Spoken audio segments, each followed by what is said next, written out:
how do you see the challenges for global supply chains? Well, certainly the pandemic has meant a lot of challenges for global supply chains.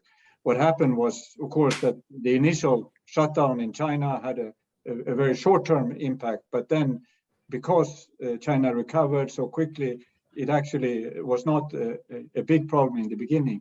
What happened then was this huge stimulus in many economies meant that the demand, the amount of goods and services that had to go through these chains meant that they became completely overwhelmed. And that's why we have had these huge increases in prices on shipping, these dislocations with some containers not being where they should be and so on. So all these issues are very much caused by the pandemic, but not so much because of the disruption of supply, but because of the very large demands that have been put on these global value chains. And of course, these global value chains have a number of other challenges that they also will have to cope with. You mentioned geopolitics, but there are also challenges around technological changes that may will the increased use of automation, robotization, all those things.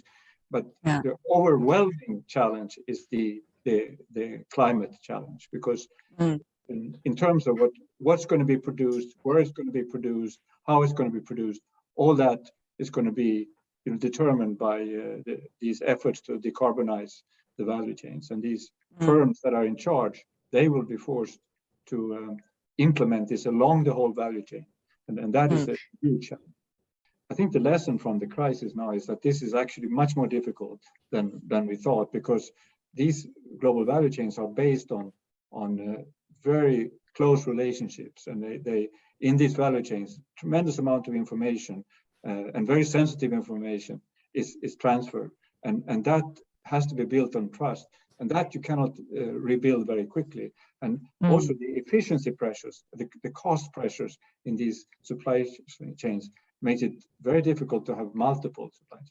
I'm not saying that this will not happen at all, but what I think is going to be still true is that this reliance on dedicated relationships lasting over long periods, maybe decades, are still going to be very important. So that is fighting against some of the things we have talked about, about geopolitics, about the technological changes and so on.